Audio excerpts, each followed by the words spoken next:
ପାଖରେ କହ ତୁ ତ ସେତେବେଳେ ମୋତେ ମନା କଲୁ କି କହିଲୁ କି ମାଉ ତୁ ପଳା ଆଉ ତୁ କାହିଁ ରହୁଥିଲୁ କେଜାଣି ବହୁତ ଅସୁବିଧା ହେଲା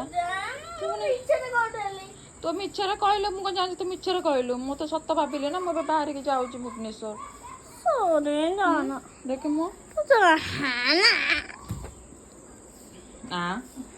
ତୁ ମୋତେ କହିଲୁ ନା ନାଇଁ କି କହିଲୁ ମାଉ ଆଉ ତୁ ଯା ନା ତୁ ମୋତେ କହିଥାନ୍ତୁ ଯଦି ମୁଁ କ'ଣ ଗୋଟେ ପ୍ଲାନିଂ କରିଥାନ୍ତି ତୁ ତ କହିଲୁ ଯା ବୋଲି ତୁ ମୋତେ ଆକ୍ଚୁଆଲି ଭଲ ପାଉଛୁ ନା ଫୋନ୍କୁ କେବଳ ଫୋନ୍କୁ ଦେଖିବା ପାଇଁ କହୁ ନା ନା ନା ତୁ ଭଲ ପାଉଛି ତୁ ମୋତେ ଭଲ ପାଉଛୁ କେତେ ଖୁସି ଲାଗିଲା ତୁ ଏମିତି କାନ୍ଦେ ମୁଁ ଯିବି ମୋତେ ବହୁତ ଭଲ ଲାଗିବ ତୁ କାନ୍ଦିଲେ ଆଜି ଗଲେ ମାମା କାଲି ଆସିବ ମୋର ବହୁତ ଗୁଡ଼ାଏ କାମ ଅଛି ହେଲା ମୁଁ ଯାଉଛି ତୁ ଗୀତା ପାଖକୁ ପଳେଇବୁ ଯିବା ଗଲେ ବୋପା ପାଠ କେମିତି ପଢିବ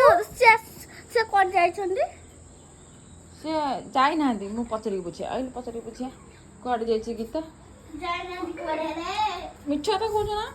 ଯିବନି ପ୍ଲିଜ ନା ନା ନା ଯା ମୁଁ ଆସିବି ପୁଣି ହେଲା